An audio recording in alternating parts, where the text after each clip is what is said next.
Okay, I think it's on. My word, that's a little recorder. It is tiny. My name is Bonnie Hunter, and I'm at the Corsound Waterfowl Museum with Margaret Daniels today. And we are going to be talking about women's softball down east. Margaret played a number of years ago, several years ago. Quite a few years ago. And today's date is July 19th. 19th, 2015. God, don't even know when it is. Where were you born and where did you grow up? Born down east. I mean, my family and all, until I was 6 years old, was from Cedar Island. And we moved to Williston. My daddy worked at Cherry Point, and he had a daughter and a sister that lived in Williston, so that's where we ended up. That's where I grew up. Mm-hmm. And I went to Smyrna school 12 years and graduated. And ended up in nursing. And that's basically what I done. Did you play any sports when you were in school? Sports has been, when I was, when we were growing up as kids, we all played, anything and everything. There just wasn't that much to do. When I got into, especially high school, I played basketball. And if it hadn't been for basketball, I wouldn't graduate from high school. Because I didn't like school. 1 through the 8th grade, I hated it. Once I started playing basketball and also volleyball, I really become more interested in school because I knew I had to keep my grades up to play. So that's kept me in school, got me graduated. That was good. Yeah, it was. It was a good thing. If it hadn't been there, I would have quit. I had already made my mind up. When I went in the 9th grade, if I make it till I'm 16, I'm out of here. I don't like school. But it played a strong part. I had several men coaches when I was in high school, but the one coach that really helped me and helped a lot of the girls was Miss Noles. She ended up going to Moorhead, but she was our basketball coach and our mentor for a lot of people. We all looked up to her, especially me. And how did she help you? Well, you living down east,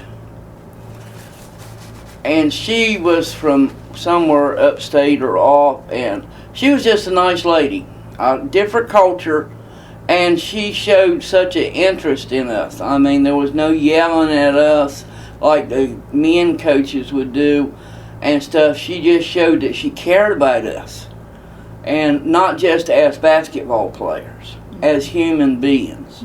And would go out of her way to help us anyway, and one of the one of my teammates bought her some heart crabs. Miss Noles wanted some heart crabs. Well, so Joanne bought them to her, and the next day Joanne asked her how the heart crabs were, and of course she had told her how to cook them. And Miss Noles said they had a funny taste to them. What do you mean they had a funny taste to them? Come to find out, she had dumped them in and cooked them like you would steam, but also she'd added the potatoes and onions like you do for stewed heart crabs, and had never cleaned them heart crabs.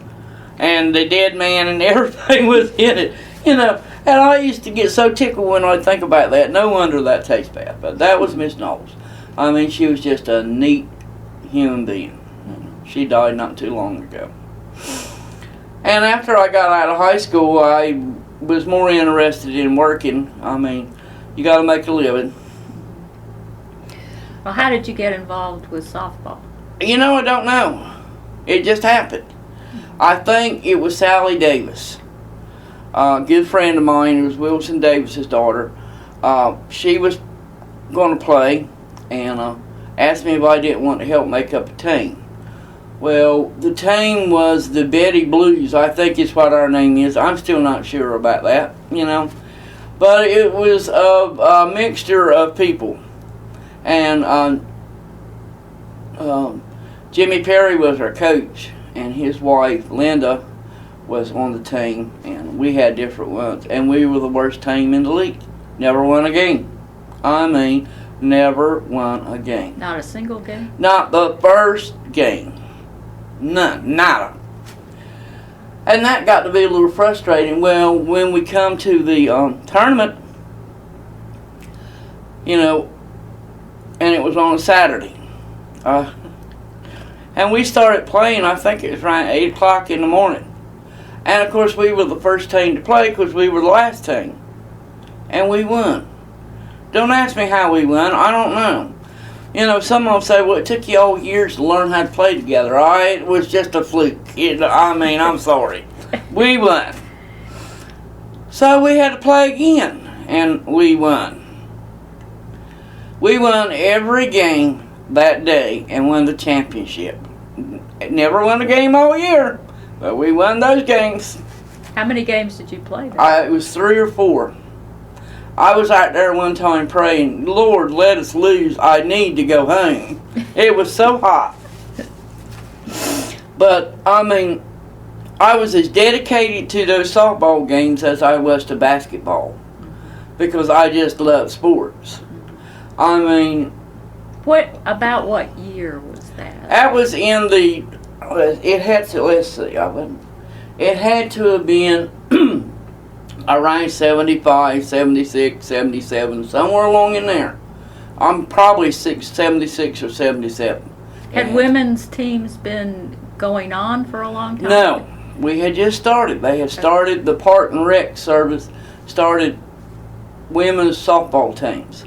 And Atlantic had one, Smyrna had one, Betty had one, and Cedar Island I may ended up playing with Atlantic, but I think they had one at one time. And then Beaufort and Moorhead and Newport. And the Down East crowd, we just played against each other until later on, after a few years, we all connected together and started playing against each other. But mostly it was just us Down East. And Harkers Island had one. It was Down East teams. And it was the first time that we women actually, other than in school, had some kind of sports. And it was very well supported by the communities in that there was always a lot of people out there and watching us play. And one of the reasons that it no longer is around is nobody goes and watches them. Nobody's interested in sports anymore. That life's just going by too fast.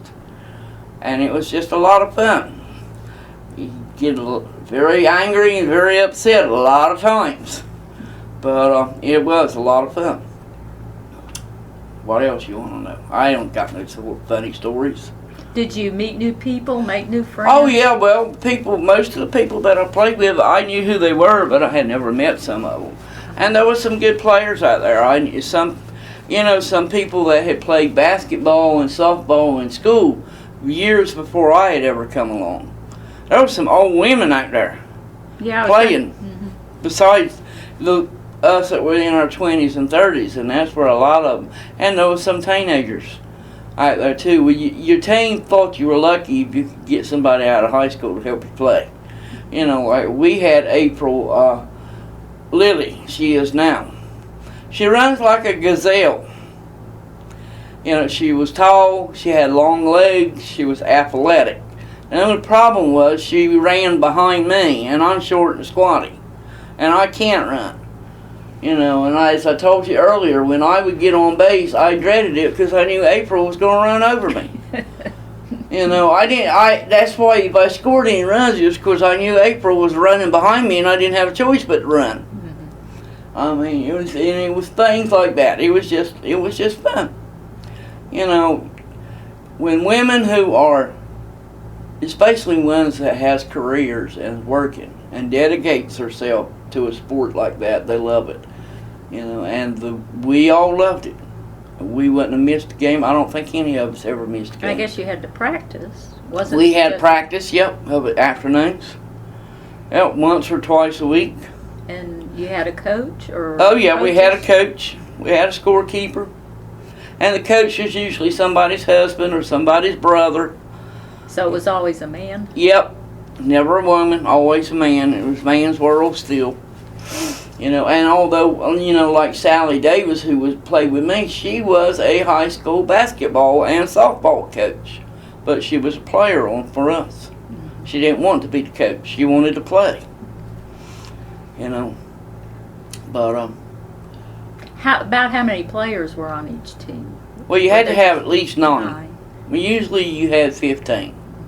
12 to 15, if you were lucky. And that's a lot of women when you stop and think about it, coming out of, and it wasn't, it was every community down east. Some of my players was from Harkers Island, some was from Betty, some was from North River. And I was from Williston, Sally was from Gloucester, just however you can make them up. The best team in the whole league, there was 2. There was the Lemons from Atlantic and the Blue Angels from Smyrna. You knew if you got up with them 2, especially the Lemons, it was going to get rough. And that they were aggressive players. They were good players. They had Mildred Ann Gilgo, and you had Denise Daniels, and they had a good coaching, and they were dedicated to Did you play the Lemons that day that you won the Yeah, tournament? and beat them. We played the Blue Angels from Smyrna and beat them. They were the 2 top teams. Wow. Yeah, we beat them. We just wiped everybody out. You must not have been quite as bad as... I don't know you what made happened. I don't know what happened that day. It had to be divine intervention. It couldn't have been nothing but divine intervention. I mean, Bonnie, it just couldn't have been. It was not meant to be. And to this day, we still talk about that. How did that happen?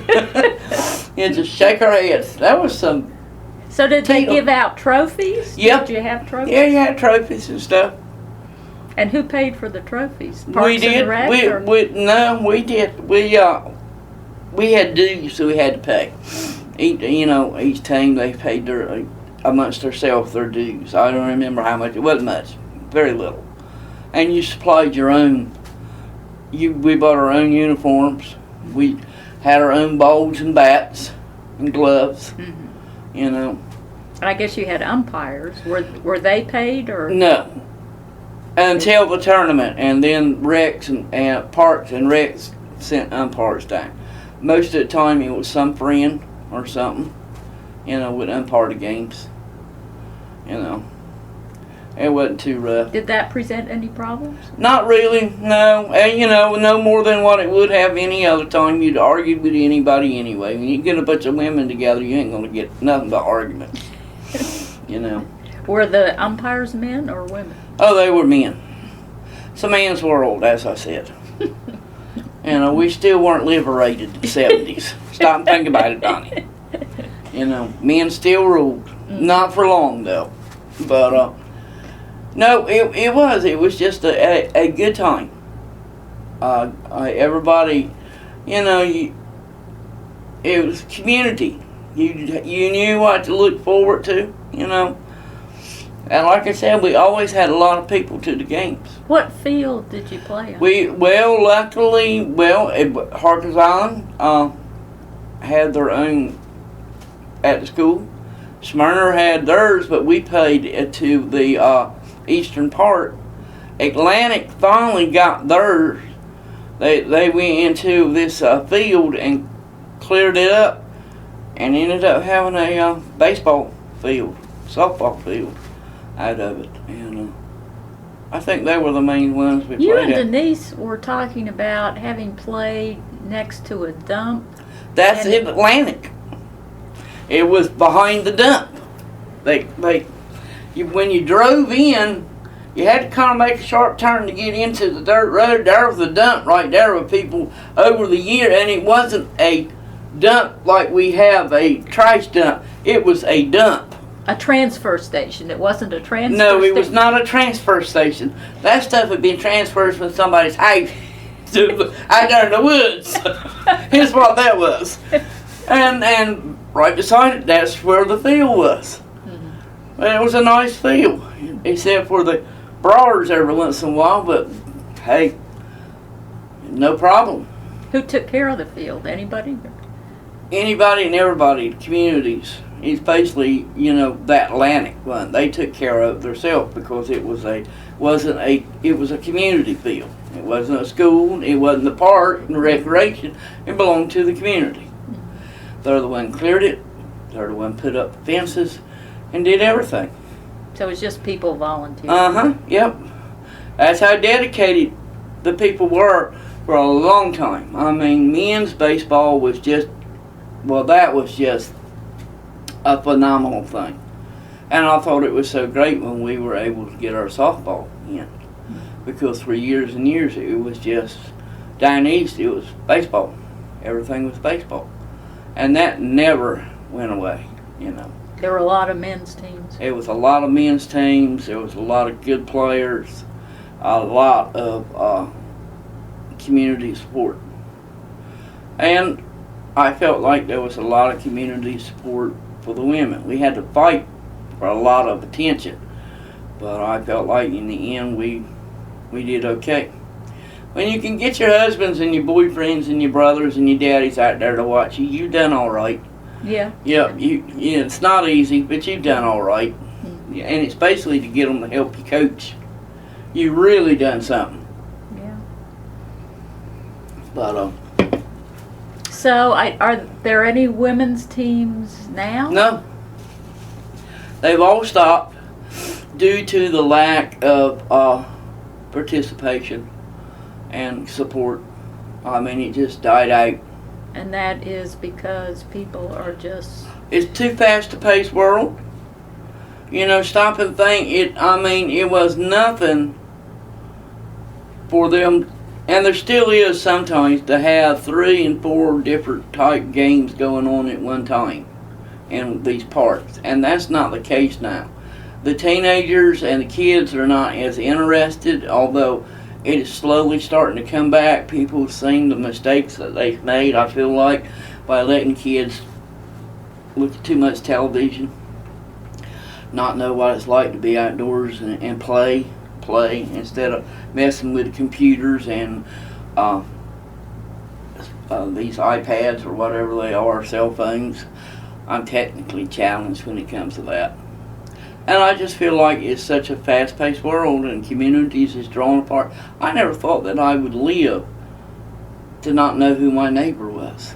And I have no idea who she is. That was not a concept I was used to. Still not. Yeah. I feel like that's probably what has happened. And it's really a shame, because it sure was a lot of fun. And if I wasn't so old and decrepit, I'd be right back out there. And a lot of us would. I think almost everybody that played would be right back out there, because we thoroughly enjoyed it. We did. We had to punish ourselves like that. I mean, most of these women had families. I was lucky. I didn't have nobody but myself. So it took a lot of time. It did take a lot of time. And you had to be dedicated. I remember I was playing, don't even remember who we were playing, don't make no difference. But I had hit the ball, and I was running around the base.